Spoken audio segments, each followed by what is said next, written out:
Salut tout le monde, alors je reviens vers vous pour la deuxième vidéo de la partie 2 du TP4 qui concerne l'installation d'un réseau avec un routage statique. Donc on va avoir un réseau, on a deux routeurs, on a deux switches et 4 PC, d'accord? Donc on va commencer par installer cette architecture. L'objectif de ce TP-là, c'est de comprendre le routage statique. Donc, on va, euh, on va installer les machines. Donc, on va mettre 4 PC.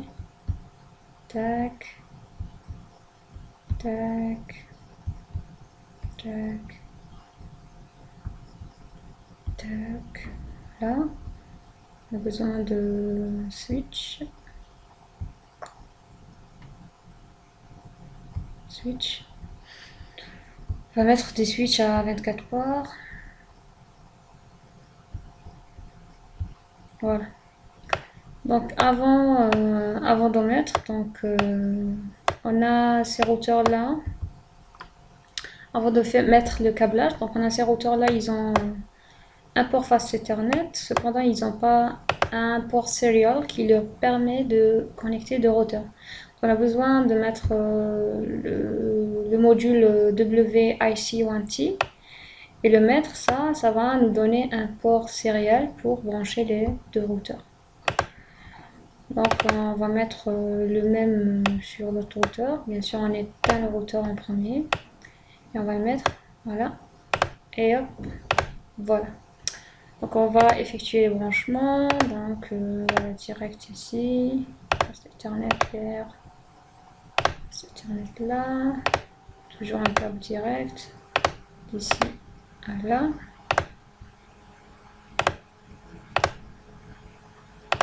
Là. Ah, poste Ethernet.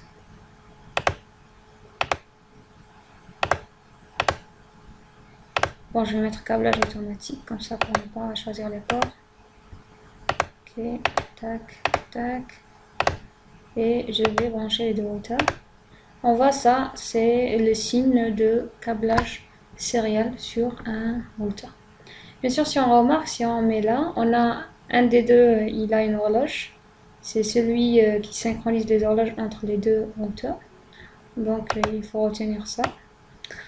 Là, ce qu'on voit, ce qu'on a, on a un premier réseau.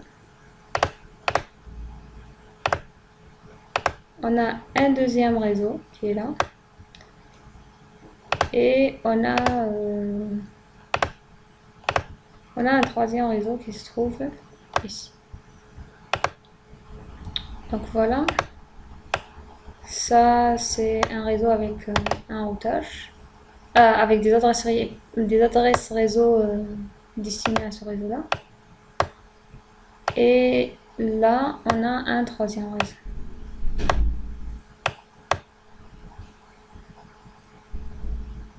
Donc, là,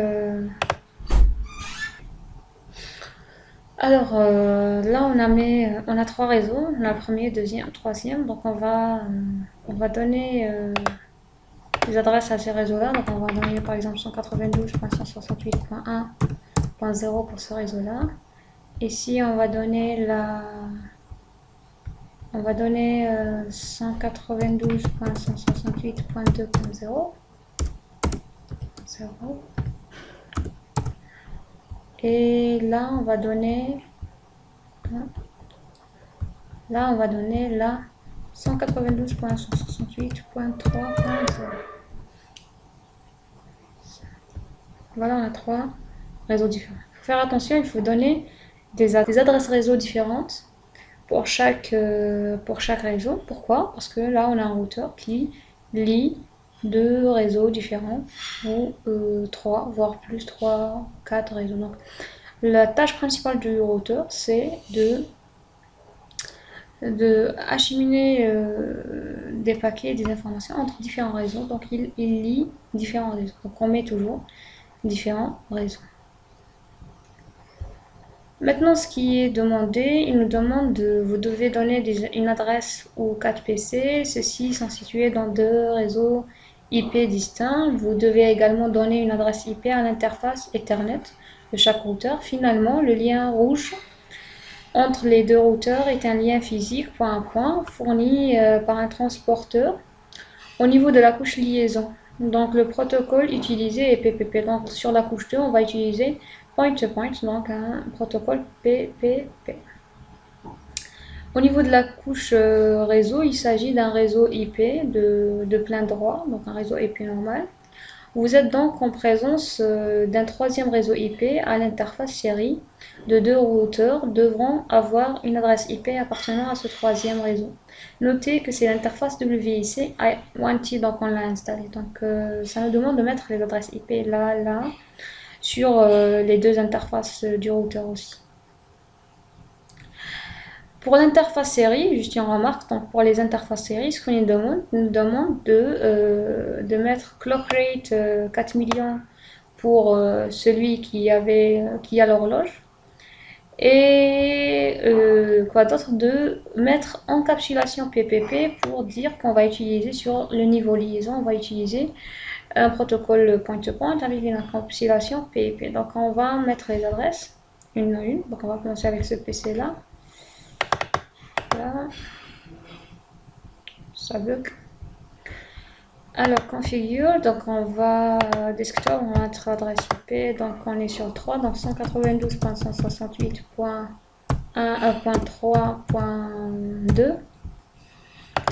Subnet masque sous réseau par défaut, et là 192.168.3.1 pour passerelle. Ici on va mettre pareil 192.168.3.4 par exemple, toujours 192.168.3.1 pour l'interface réseau, donc cette interface là. On vient aux autres PC, on va être 192.168.1.3 par exemple. On va mettre la point 1 pour pour l'interface, pour la gateway. «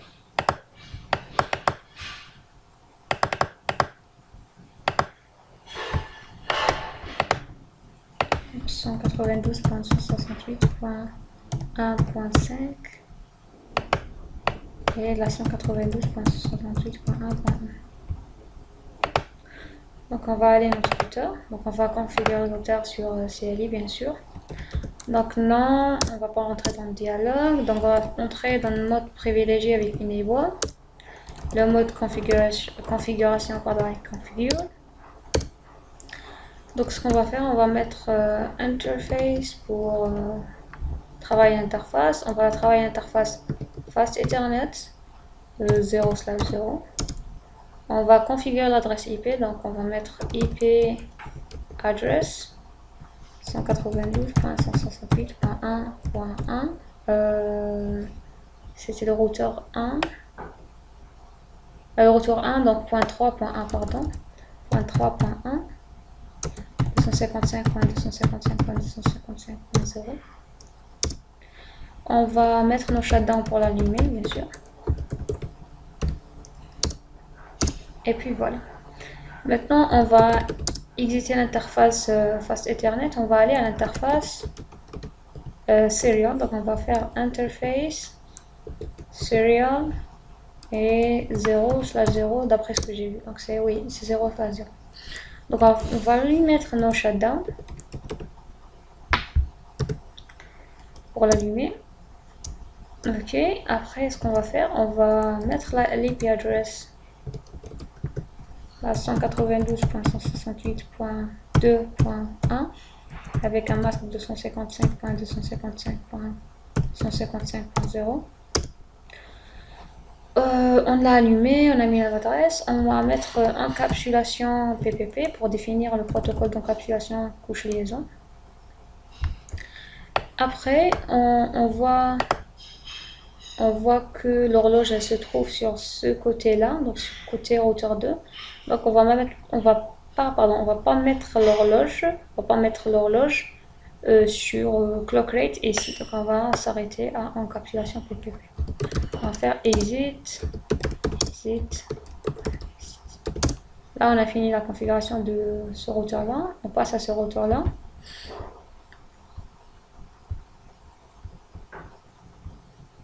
Donc, non. Toujours, on va faire enable pour entrer dans le mode privilégié, configure, pour faire la configuration. On va aller à l'interface face Ethernet 0/0. On va faire un no shutdown pour l'allumer. On va mettre IP address à 192.168.1.1 et un masque 255.255.255.0. Voilà, on l'a allumé, on a mis l'adresse, donc on va sortir. On va aller à l'interface serial, donc on va faire interface toujours, serial. On va mettre serial 0/0. On va faire le no shutdown pour l'allumer. No shutdown. Déjà, en allumant, ça devient vert des deux côtés. Tout à l'heure, c'était vert, c'était rouge, toujours rouge. Il fallait allumer les deux pour l'avoir vert des deux côtés. Donc, on va faire encapsulation PPP. On va mettre IP address à 192.168.2.54, voilà, 155.255.255.0. Et voilà, on a mis l'encapsulation IP address. Maintenant, on va mettre clock rate sur 4 millions. 1, 2, 3, 4, 5, 6. Donc on a mis le clock rate sur 4 millions. On va exiter. Voilà. Donc là, on a fini la configuration des deux routeurs DPC concernant les adresses IP. Donc vous devez maintenant n'avoir que des points verts. Oui, c'est le cas, on n'a que des points verts. Donc détailler le contenu de table de routage des deux routeurs. Donc on va mettre, on va utiliser l'adresse on va utiliser la commande show, donc show IP route. On a la 180. Maintenant, on voit que ça nous dit, on sait déjà que là on a la face Ethernet sur le 1, ce qui est le cas. Là on a la face Ethernet. Et on a ce qui est directement connecté, on a la serial 00 qui est ici. Sur le deuxième routeur, on va faire aussi show IP route.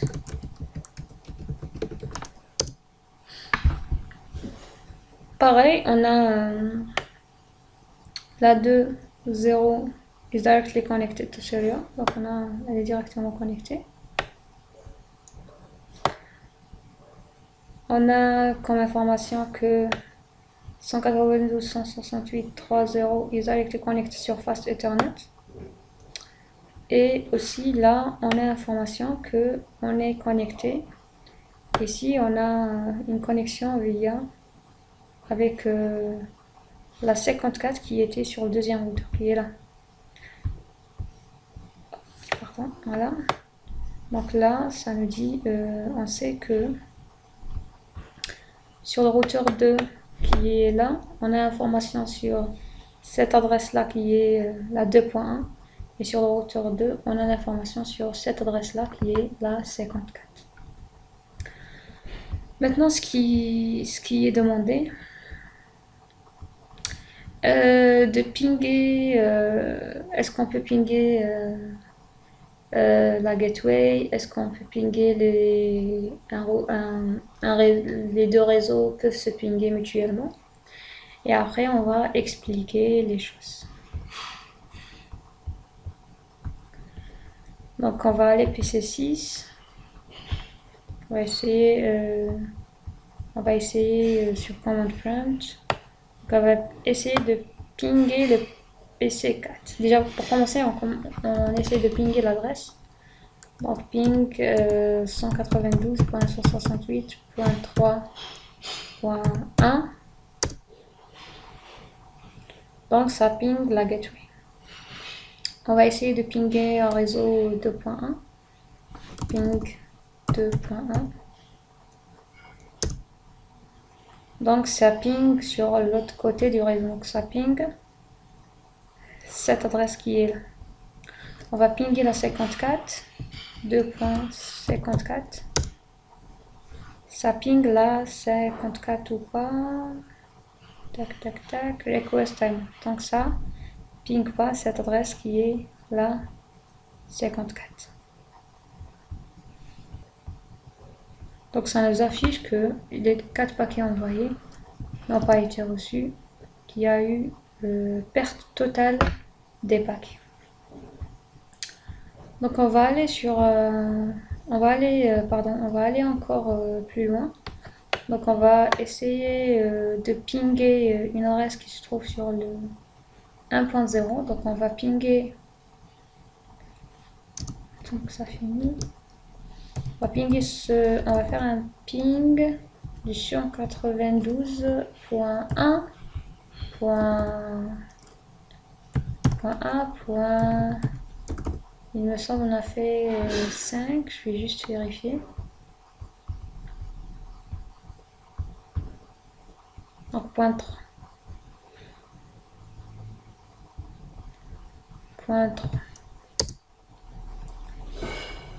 Donc ça nous dit destination host unreachable. Donc on n'arrive même pas à arriver à cette machine. Donc on va voir de l'autre côté. Donc on va pinguer la gateway. Donc on va faire un ping 192.168.1.1. Donc ça ping à 100%. On va pinguer côté réseau, donc là 2.55. Donc ping 192.168.2.54. Ça ping aussi. Et pour 2.1,